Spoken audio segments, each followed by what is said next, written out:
시간 우리에게 허락하신 하나님의 말씀을 다 함께 찾으십니다. 하나님 말씀은 구약성경 열왕기하 6장입니다.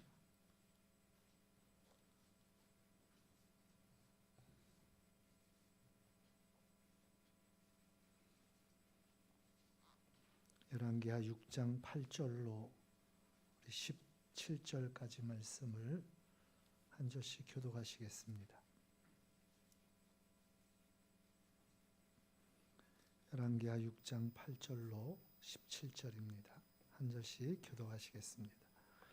그때에 아람 왕이 이스라엘과 더불어 싸우며 그의 신복들과 의논하여 이르기를 우리가 아무데 진을 치리라 하였더니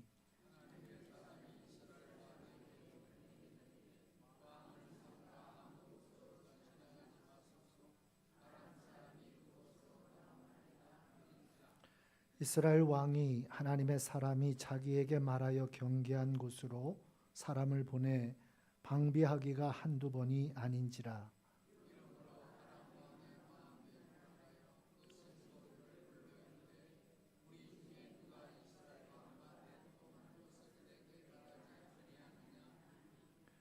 그 신복 중에 한 사람이 이르되 우리 주 왕이여 아니로소이다.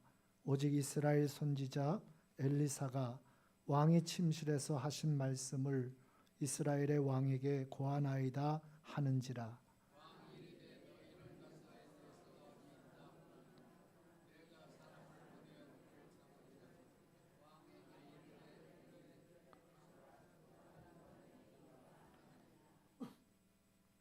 왕이 이에 말과 병거와 많은 군사를 보내매 그들이 밤에 가서 그 성읍을 에워쌌더라.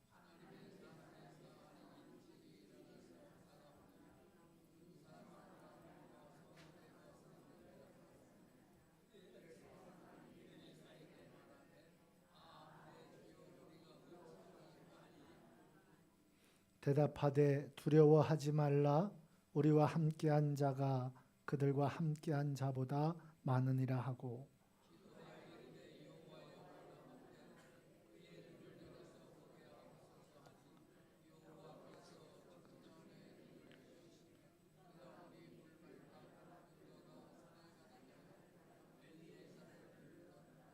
아멘. 할렐루야.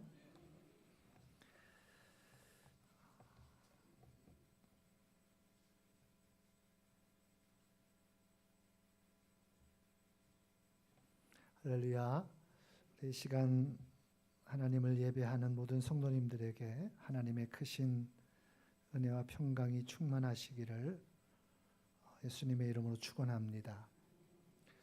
2부 예배에 오신 우리 모든 성도님들을 주님의 이름으로 환영하고 축복합니다. 1부 예배 때는 아직 1부 예배 시간은 좀 이른 시간이기 때문에 제가 인사를 나누라고 해도 좀 서먹서먹해 하시고 그런 경우가 있고 또 좀 손발이 오그라드는 그런 인사를 잘 못해요. 근데 2부에 오신 분들은 그래도 이제 여유를 갖고 오셨고 또 얼굴만 봬도 얼마나 좋은지 모릅니다. 오늘 이렇게 한번 인사하시죠. 눈부신 가을 햇살처럼 멋지십니다. 아름다우십니다. 우리 여자분한테는 아름다우십니다. 좀 오그라들었어요? 네. 멋지시다니까 그냥 좋으신가 봐요. 아름다우시다니까 그냥 좋은가 봐요. 또 거기다 덧붙여서 그러지 마세요. 내 눈이 잘못된가 봐.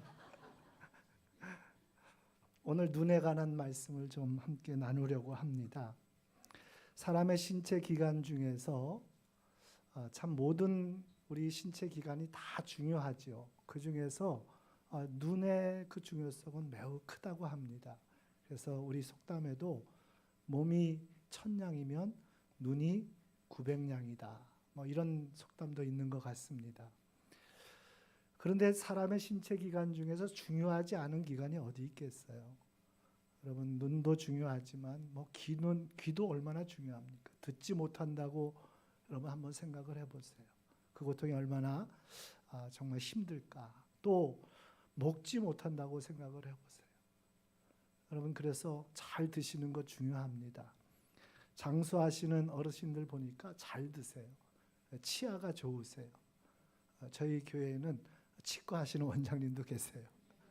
치아 관리 잘 하시고 잘 드시고 또 건강하시기를 축복합니다. 그런데 그 중에서도 눈이 중요하다는 거예요. 눈이 굉장히 중요하다. 사람이 보는 것이 얼마나 중요하냐. 예수님께서도 마태복음 6장에 보면 이런 말씀을 하십니다. 눈은 몸의 등불이니 그러므로 내 눈이 성하면 온 몸이 밝을 것이요 눈이 나쁘면 온 몸이 어두울 것이니 그러므로 내게 있는 빛이 어두우면 그 어둠이 얼마나 더하겠느냐. 아멘. 예수님은 눈이 몸의 등불과 같대요. 그래서 그 등불이 밝으면, 다시 말하면 눈이 밝으면 우리의 삶이, 온 몸이 밝을 것이다 라는 말은 삶 전체가 환한 빛으로 밝게 되어질 것이다 라고 말씀하시는 겁니다. 반대로 눈이 어두우면 우리의 삶 전체가 어둡게 되어진다. 그렇죠. 여러분, 우리가 육체의 눈을 가지고 이 땅을 살아갈 때 눈이 밝으면 얼마나 환한지 몰라요. 저도 언젠가부터 노안이 시작이 돼가지고 이제 작은 글씨를 읽을 때는 안경을 이렇게 벗고 봐도 잘 안 보일 때가 있어요. 얼마나 답답한지 몰라요. 한참 성경을 들여다보고 책을 들여다보면 눈이 쉽게 피로해지고요. 눈물이 나기도 하고 뻣뻣해지기도 합니다. 불편하죠. 그냥 단순히 우리가 이렇게 일상생활 속에서 여러분 육체의 눈이 나빠도 생활이 어려워집니다. 힘들어지는 거죠. 그런데 예수님은 이 말씀을 통해서 우리에게 또 하나의 눈을 말씀하십니다. 단순히 우리의 육체적인 눈만이 아니라 내게 있는 눈, 내게 있는 빛이라는 말씀을 하세요. 마태복음 6장 23절인데 그러므로 내게 있는 빛이 어두우면 그 어둠이 얼마나 더하겠느냐. 이 말씀은 내게 있는 빛, 세번역 성경에 보니까 내 속에 있는 빛이라고 말하면서 이 내 속에 있는 빛은 우리가 가진 육체의 눈이 아닌 또 하나의 눈이 있는데 그것은 바로 믿음으로 보는 눈, 마음의 눈이고 영적인 눈이다라고 주님은 말씀하십니다. 그래서 여러분 믿음의 눈, 다시 말하면 영적인 눈이 어두우면 우리의 일상의 삶이 어두울 뿐만 아니라 여러분 우리 모든 것이, 우리의 모든 영적인 것이 어둠에 묶여 있고 그래서 절망과 여러분 그러한 암흑과 같은 그런 캄캄함 속에 우리가 살아갈 수밖에 없다라고 말하고 있습니다. 그러니까 여러분 우리에게 육체의 눈도 중요합니다. 여러분 육체의 눈도 시력이 좋으시기를 축복합니다. 저기 몽골 사람들은 시력이 그렇게 좋다면서요. 멀리 바라보는 연습을 하셔야 된다는. 그런데 육체의 눈도 중요하지만 더 중요한, 정말 중요한 것이 있어요. 우리가 인생을 살아가면서 정말 중요한 것, 마음의 눈, 영적인 눈, 믿음으로 바라보는 눈이 여러분 어두워져서는 안 된다는 겁니다. 하나님은 오늘 우리에게 모든 사람들에게 두 가지 눈을 주신 거예요. 육체의 눈도 주시고 영적인 눈도 주셨어요. 그러므로 이 땅을 살아가면서 우리는 항상 기억하셔야 됩니다. 우리의 육체의 눈은 약해지고 기능이 상실되고 어두워질 수 있지만 우리의 마음의 눈이 어두워져서는 안 됩니다. 믿음으로 바라보는 눈이 가리워져서는 안 됩니다. 우리의 영적인 눈은 매일매일 새롭게 밝혀져야 되고 환해져야 되는 것을 여러분 믿으시길 바랍니다. 왜냐하면 우리는 그래야 진정한 승리와 영광의 삶을 살아갈 수 있기 때문에 그렇습니다. 이 세상을 살아가는 많은 사람들을 보면 육체의 눈이 밝아도 정말 고통과 절망의 삶을 살아가는 사람이 있는가 하면 육체의 눈이 어두워도 정말 승리와 영광으로 가득한 삶을 살아가는 성도들, 그러한 사람들도 만나게 됩니다. 저는 찬송가에서 이 찬송을 지으신 여러분들이 나오는데 그 중에서 우리 찬송가의 22편이나 그분의 찬송이 실려 있는데 크로스비라는 여사님이 가장 저는 그분의 찬송이 그렇게 좋을 수가 없어요. 찬송가 다 좋아하는데 제가 일부 때도 말씀을 드렸어요. 다 좋아한다고. 어느 거 하나 빠짐없이 다 좋아하는데 그 중에서도 이 크로스비 여사님의 찬송이 얼마나 좋은지 몰라. 여러분이 많이 아시는 찬송인데 그 중에서도 288장을 너무 좋아해요. 288장 무슨 찬송인지 아세요? 예수로 나의 구주 삼고 성령과 피로써 거듭나니 이 세상에서 내 영혼이 하늘의 영광 누리도다. 한번 해볼까요? 예수로 나의 구주 삼고 성령과 피로써 거듭나니 이 세상에서 내 영혼이 하늘의 영광 누리도다. 이것이 나의 간증이요 이것이 나의 찬송일세. 나 사는 동안 끊임없이 구주를 찬송하리로다. 아멘. 저희 집사람하고 결혼해가지고 어디 공식적인 자리에서 처음으로 특송한 찬양이에요. 제가 너무 좋아하는 찬양이라서. 근데 이 크로스비 여사라는 분이 태어난 지 6주 만에 시력을 완전히 잃어버립니다. 그리고 할머니 집에 보내어져서 할머니 밑에서 자라게 돼요. 근데 할머니가 그 보지 못하는 갓난 아이에게 늘 하나님의 말씀을 들려주고 복음의 그 귀한 생명의 말씀을 늘 가르쳐서 이 아이가 자라면서 그 마음에 예수 그리스도의 생명으로 충만케 된 거예요. 95년의 삶을 살면서 무려 9,000편의 찬송을 씁니다. 그런데 그 중에서 22편이 골라져서 우리에게 실려 있는데 이렇게 고백하는 거예요. 이 세상에서 내 영혼이 하늘의 영광 누리도다. 이 세상에서 내 영혼이 하늘의 영광 보리로다. 여러분, 오늘 우리는 비록 육신의 눈이 어둡더라도 이것을 기억하십시오.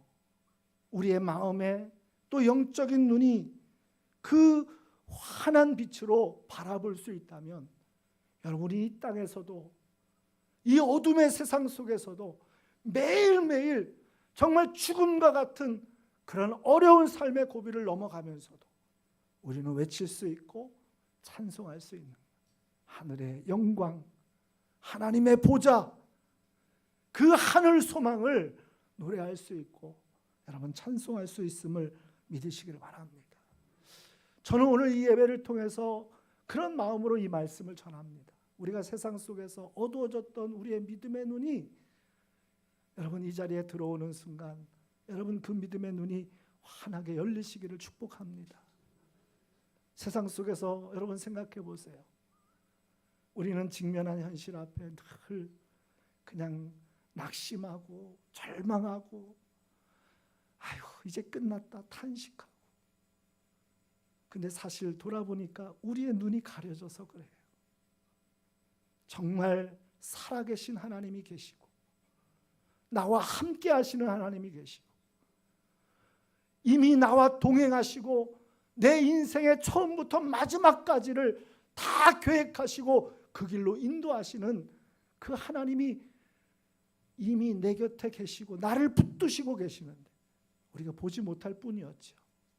그런데 오늘 예배를 통해서 또 예배의 자리에 나오는 순간 말씀을 대하는 순간 여러분의 그 마음의 눈이 열려지기를 간절히 소망합니다. 하늘의 영광이 보여지기를 축복합니다. 하나님의 전능하신 손이 나와 함께 있음을 바라볼 수 있기를 축복합니다. 할렐루야. 그래서 우리가 예배 자리에 나올 때마다 눈물이 나잖아요. 또 어두워서 보지 못하고 살았습니다. 내 눈이 가려져서 보지 못하고 살았습니다.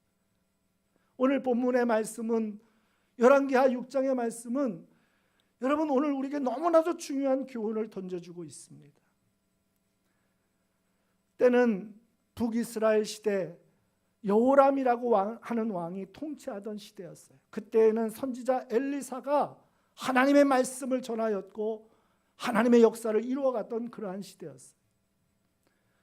그때의 가장 강성한 나라가 아람이라는 나라였고, 아람은 시시틈틈 남쪽에 있는 이 북이스라엘과 남유다를 어떻게 하면 무너뜨리고 완전히 정복해서 속국으로 만들까 하는 그런 욕심에 가득했어요.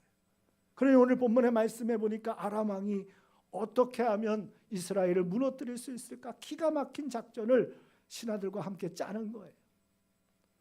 감히 사람의 생각으로 다 어떻게 헤아릴 수 없을 만큼 기가 막힌 작전을 짜서 그 계획을 실행하는데 번번이 실패하고 맙니다. 아람 왕의 계획이 다 실패하는 거예요. 왜냐하면 이미 이스라엘 왕이 그 계획을 다 알고 군사들을 보내어서 그 모든 기가 막힌 전술 계획 다 방비해 놓았기 때문에 그렇습니다. 아람 왕은 고민합니다. 분명히 우리나라에 이스라엘과 내통하는 자가 있는 것이다. 그렇게 판단하고, 여러분 성경을 보시면 여러분 제 얘기가 맞다는 게 아실 텐데, 여러분 그래도 저 얼굴을 좀 봐주세요. 성경 봐도 특별한 거 없어요. 그럼 그게 맞아요. 그게 맞아요. 이스라엘과 내통하는 자가 있다는 것을 알고 그렇게 생각하고 그렇게 판단하고 신하들을 불러 모아서 그 내통하는 자를 잡자고 신하들에게 호통을 치는데 신하들이 말하는 거죠. 아닙니다. 아닙니다. 우리 안에는 이스라엘과 내통하는 자가 하나도 없습니다. 다만 이스라엘에는 하나님의 선지자 엘리사가 있습니다. 그가 왕이 침실에서 말하는 것조차도 다 이미 알고 그 기가 막힌 전술, 기가 막힌 작전도 이미 다 알고, 그래서 이스라엘 왕에게 고하여 이 모든 계획을 다 방비하고 있는 겁니다. 이제 아람 왕은 알았다. 그래서 엘리사 체포 작전에 들어간 거예요. 엘리사를 먼저 잡아야 이스라엘을 무너뜨릴 수 있다라는 판단이 쓴 거죠. 그래서 신하들을 보냅니다. 엘리사가 있는 도단으로 이제 많은 군대를 보내요. 군사를 보낼 뿐만 아니라 병과 말들 수도 없이 보내요. 그 밤중에 보내서 엘리사가 있는 그 도단성을 겹겹이 에워싸는 거예요. 아무도 빠져나갈 수 없을 정도로 그냥 온통 군사와 병거와 말들로 겹겹이 둘러싼 겁니다. 2중 3중으로. 성 안에 있는 엘리사와 그 사환은 아무것도 모르고 단잠을 잤어요. 아침에 일어나 보니 깜짝 놀라게 된 거죠. 무슨 일이 벌어진 겁니까? 엘리사를 잡으려고 아람 왕이 군대를 보냈는데 얼마나 많이 보냈는지 도단성을 온통 겹겹이 둘러싸고 2중 3중으로 아무도 빠져나갈 수 없을 정도로 이제 꼼짝없이 아람의 군사에 붙잡혀 끌려가게 되어지는, 아니 죽게 되어지는 그러한 절망의 상황에 놓여지게 된 겁니다. 그게 오늘 엘리사의 사환이 눈떠 보게 되어진 현실이었어요. 여기서 우리는 중요한 것을 보게 되어집니다. 엘리사의 사환이라고 우리는 엘리사의 종 게하시를 쉽게 생각하는데 사실 여기서 말하는 사환은 종이 아니라 엘리사의 제자였어요. 그래서 나중에 뒷부분에 맨 마지막 절에 보면 청년의 눈이 열린다라고 말하고 있죠. 그렇게 표현하는 이유는 엘리사로부터 이미 하나님의 말씀을 배우고 그렇게 받았던 사람이었다는 것을 알 수가 있어요. 그런데 여러분, 그는 하룻밤이 지나고 눈을 떠보니 아람의 군대가 겹겹이 도단성을 둘러싸고 있는 그 현실 앞에서 무너지고 있는 겁니다. 아, 내 주여 어찌하오리까. 이제 꼼짝없이 죽었다는 얘기예요. 어쩌면 여러분 이것이 우리의 삶의 모습과 똑같습니다. 우리도 하나님의 은혜를 알고 하나님이 살아계시며 전능하시며 오늘은 나와 함께 계시고 영원토록 나를 떠나지 않고 나를 버리지 않고 나를 향한 하나님의 그 거룩한 뜻을 반드시 이루어 주실 것을 알매도 불구하고 여러분, 현실만 부딪히면, 현실에만 부딪히면 우리의 믿음의 눈은 온통 어두워지고 영적인 눈은 가리워지고 육신의 눈으로만 바라보고 낙심과 절망 속에 살아가고 있지 않은지. 여러분, 매일 눈 뜰 때마다 여러분 보이는 현실 때문에 낙심하고 또 절망하십니까? 오늘 우리의 눈이, 영적인 눈이 어두워졌기 때문에 그래. 믿음의 눈이 가리워졌기 때문에 그래. 보이는 현실이 두려움으로 우리의 눈을 가립니다. 때로는 보이는 현실 그 앞에서 큰 걱정과 염려가 우리의 눈을 가리는 거예요. 영적인 눈을 가리는 거예요. 하나님은 오늘 우리에게 두 가지 눈을 주셨다 그랬죠. 내 속에 있는 빛, 마음의 눈, 영적인 눈도 주셨어요. 그런데 우리는 육신의 눈으로만 바라봅니다. 왜? 영적인 눈이 어두우니까. 슬픔이 내 눈을 가리우고. 여러분, 엠마오로 내려가는 두 제자 너무나 잘 아시죠? 예수님이 열렬한 환호 속에 예루살렘에 입성하고 그 예수님이 무참히 끌려가서 채찍과 고난을 받으시고 십자가에 못 박혀 참혹한 죽음을 죽으셨어요. 두 제자는 그것을 보았습니다. 그리고 그 예수님을 장사 지내고 이 두 제자는 이제 다 끝났다. 예수님의 죽으심이 그토록 간절한 마음으로 따르고 기대하고 소망했던 그 예수님이 이제 죽으셨으니 우리는 다 끝났다. 그 마음에 절망이 찾아오고 슬픔이 찾아오고. 여러분, 그렇게 고향 땅 예루살렘에서 가히 멀지 않는 그 엠마오로 두 제자가 슬픈 마음으로 걸어가는 거예요. 놀라운 사실은 바로 그 부활하신 그 주님이 그날에 그 두 제자와 함께 동행하십니다. 가까이에서 주님이 그들과 동행하세요. 그들과 서로 말씀을 나누세요. 그런데 이런 일이 있을 수가 있어요. 그렇게 따라다녔던 제자들이 그 옆에 동행하고 계시는 부활의 주님을 주님이신지 알아보지 못하고 있어요. 성경은 분명하게 말하고 있습니다. 왜 주님이신지 알아보지 못했는지 눈이 가리워졌다고 말하고 있어요. 여러분, 오늘 우리의 눈이 가리워지면 우리는 보이는 현실이 전부인 것처럼 알고 살아가요. 그러니 늘 낙심하고 절망하고, 여러분, 우리는 탄식과 그러한 실패의 자리로 내려갈 수밖에 없는 것입니다. 성경에 보면 눈이 가리워져서 그렇게 절망 속에 그렇게 실패의 길을 가는 많은 사람들을 보게 됩니다. 우리가 믿음의 조상이라고 불려지는 아브라함도 함께 말씀을 나눴는데, 여러분, 창세기 17장에 보면 너무나 재미있는 말씀이 나요. 하나님이 13년 만에 아브라함을 찾아오셨어요. 나는 전능한 하나님이다. 내 앞에서 행하여 완전해라.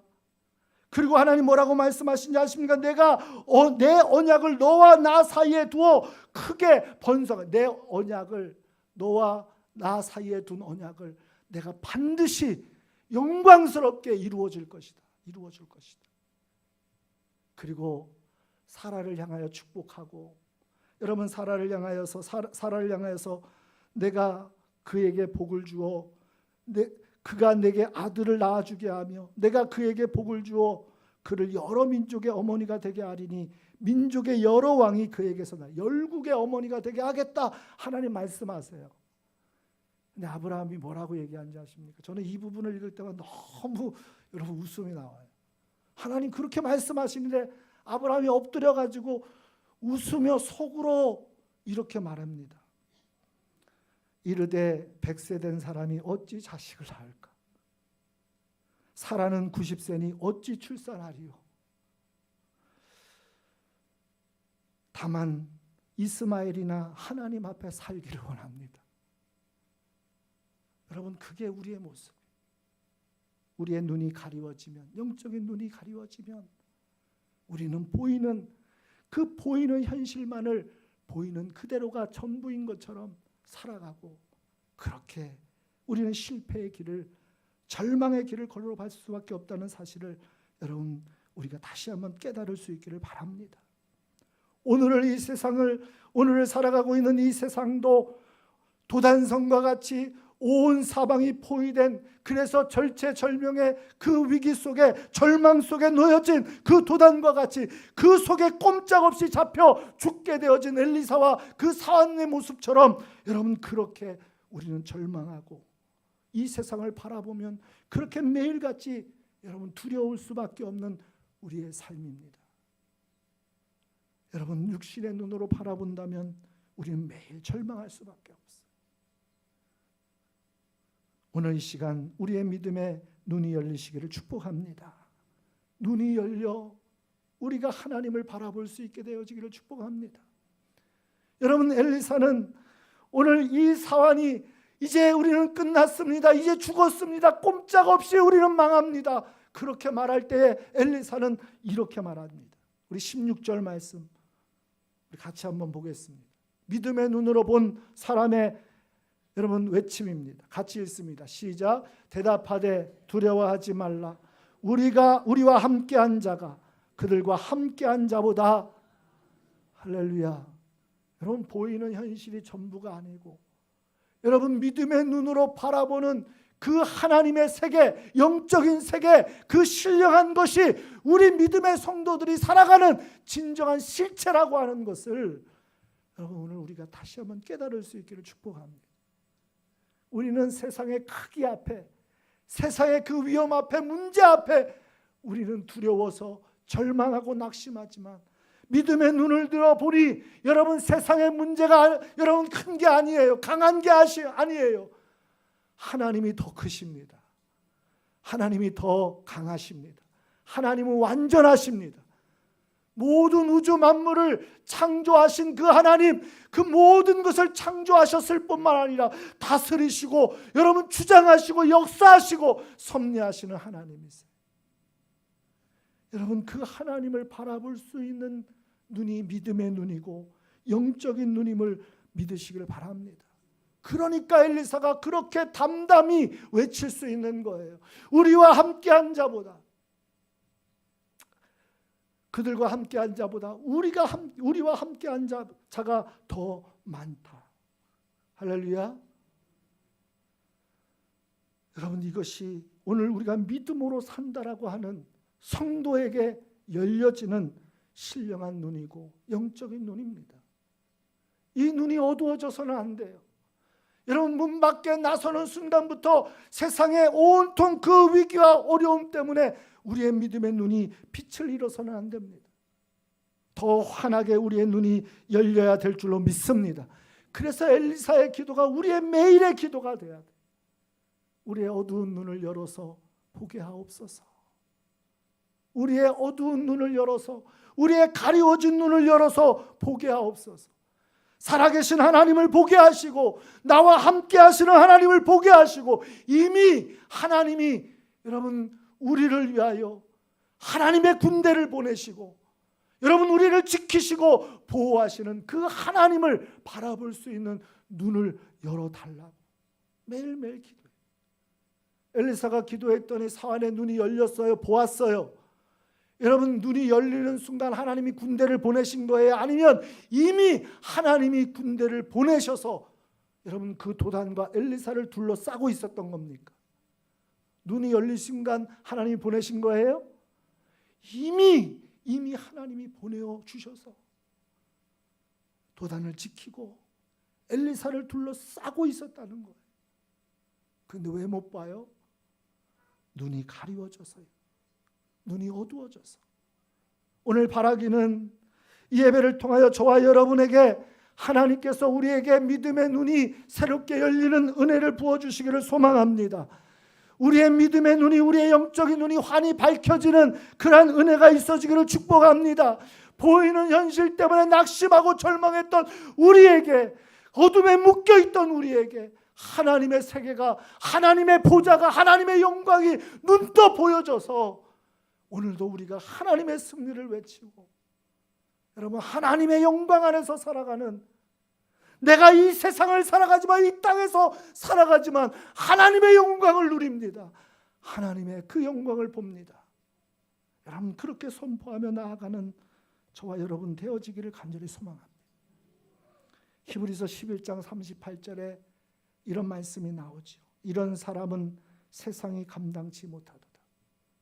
히브리서 11장은 믿음의 장이라고 말하죠.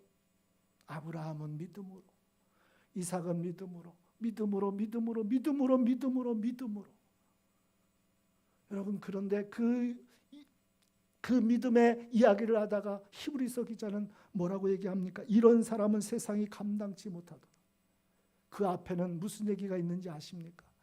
히브리서는 매우 어려운 서신으로, 난해한 서신으로 알려져 있어요. 왜냐하면 성서학자들이 이 히브리서에 대해서 이야기하는데 누가 기록했는지 또 누구에게 보내어졌는지 이게 서로 이야기가 다 달라요. 그래서 이게 일치된 의견이 없어요. 그런데 한 가지 일치된 의견이 있어요. 뭐냐면 기독교 역사에 있어서 가장 고난과 환난과 핍박이 극심한 때에 성도들을 향한 소망과 위로의 말씀이라는 공통점이 있어요. 히브리서의 말씀을 보면 그때에 어떠한 환난과 핍박과 고난을 겪었는지 너무나 상세하게 소개하고 있어요. 어떻게 소개하고 있습니까?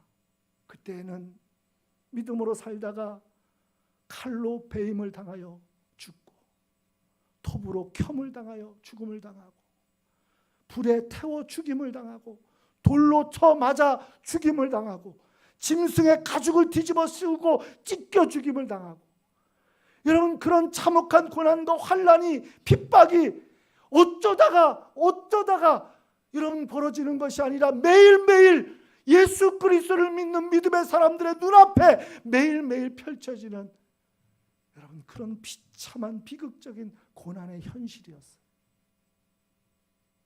근데 히브리서 기자를 통하여 뭐라고 말씀하는지 아십니까? 이런 사람은 그러한 상황 속에서도 믿음으로 예수 그리스도를 바라보고 믿음의 주여 온전케 하시는 이인 예수 그리스도께 우리의 시선을 고정시키고 그 주님을 의지하여 믿음으로 한 걸음 한 걸음 나아가는 사람. 여러분 이런 사람은 누가 감당치 못한다고요?